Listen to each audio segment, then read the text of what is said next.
Hello everyone, it's Richard, and it's that time of year again, so it looks like another summer update for Killing Floor 2. This year, the summer sideshow has a space theme to it, hence this event's name, Interstellar Insanity. So what's new in the update? Well, quite a lot, especially compared to the spring update. It includes a new map, new weekly challenges, new weapons, new cosmetics, and as always, new balance changes. The new map, Moonbase, harkens back to the 2012 Moonbase map from the original Killing Floor. While the layouts are entirely different, the themes and reduced gravity are all still here. The higher jump and increased hang time definitely makes gameplay more interesting, as you will be able to jump several meters in the air, allowing you to quickly evade enemies. However, this also makes you an easy target for ranged enemies like Edars and Husks, who will gladly snipe you out of orbit. The map is sadly entirely indoors, so unlike Moon from Call of Duty, there is no lunar roving to be had. Still, the map's indoor design doesn't mean it lacks open areas or places to maneuver. In fact, it has quite a few of these, making them good spots to take advantage of reduced gravity. Two of the seasonal challenges require you to stop enemies and get headshots while in midair, so definitely take advantage of these parts of the map. The two new weekly events added are Scavenger and Arachnophobia, and are probably the two most interesting weekly events we've seen in a while. Arachnophobia increases the health and spawn rate for crawlers.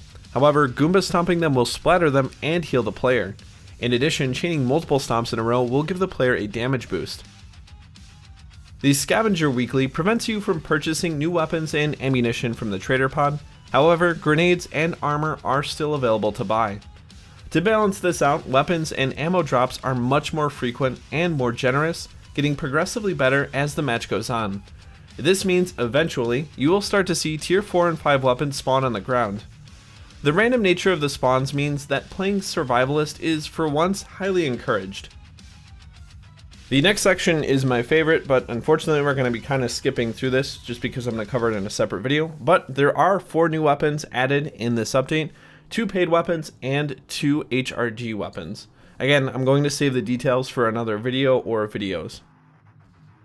The paid weapons include the FAMAS G1 with an underslung Master Key shotgun for the commando and support, and the Thermite Bore for the Firebug. The HRG weapons are the HRG Bastion for the SWAT, essentially a stoner with an energy shield, and the HRG Blast Waves, which are power fists with the ability to shoot shotgun blasts.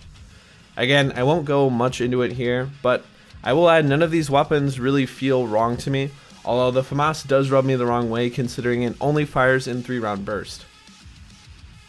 Also, worth noting is that any weapon season pass holders will have access to these weapons during the beta. You will not be able to individually buy them from the store until the update is fully released. Finally, we move on to the quality of life changes and balance updates, and boy, are there a lot of them. First, the compound bow and crossbow should now more reliably stun Skrakes with headshots. Whether that means they always will stun them or they just have a higher chance is yet to be seen. I haven't really had a chance to test it, but hopefully we will see some more archery in the game with this change.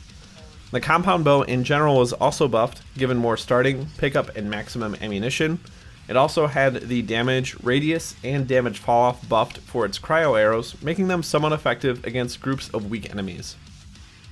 The Hemoglobin, yes, I'm saying it right, it's not the Hemoglobin, it's Hemoglobin, received a noticeable buff as well, increasing its impact damage by 20%, its healing amount by 25%, its ammo by roughly 20%, and increasing its reload speed by 20%.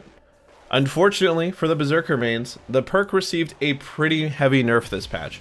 Its overall damage resistance was decreased from 15 to 10%, Skirmisher will now only regenerate 1 health, and Vampire only heals 3 points per kill as opposed to 4. In addition, resistance only reduces damage by 15% for both basic and sonic damage. Parry also had its damage reduction dropped to 25%, and its duration cut down to 6 seconds as opposed to 10. The Field Medic was also nerfed slightly too, with its armor bonus reduced to 50%, and symbiotic health being reduced to 6% of total health, down from 10%. On the bright side, the Demolitionist extra rounds perk now grants an additional 10 rounds instead of 5, and the support's high capacity magazine increases magazine size by 75% as opposed to 50%. Overall, I think most of the weapon changes make sense, as bows do feel a little underappreciated in the game right now, and the Hemoglobin is one of the weaker medic options. However, I'm a bit curious why they nerfed the Berserker so heavily. I could see more mild reductions being made, but I feel like the nerf to parry especially will rub Berserker mains the wrong way. Symbiotic Health's nerf is also a bit disappointing since I don't think it was one of the common picks for most players outside of high level gameplay. Now I think it will be even less popular thanks to its effects being more marginal. Anyways, that's pretty much everything featured in this update. Overall, I like pretty much everything that was added except for some of the balance changes revolving around the Medic and Zerk. I'll be covering the weapons in probably 2 separate videos. One will be talking about the paid options, and the other will be talking about the HRG weapons. Let me know what you think and if any of that makes sense.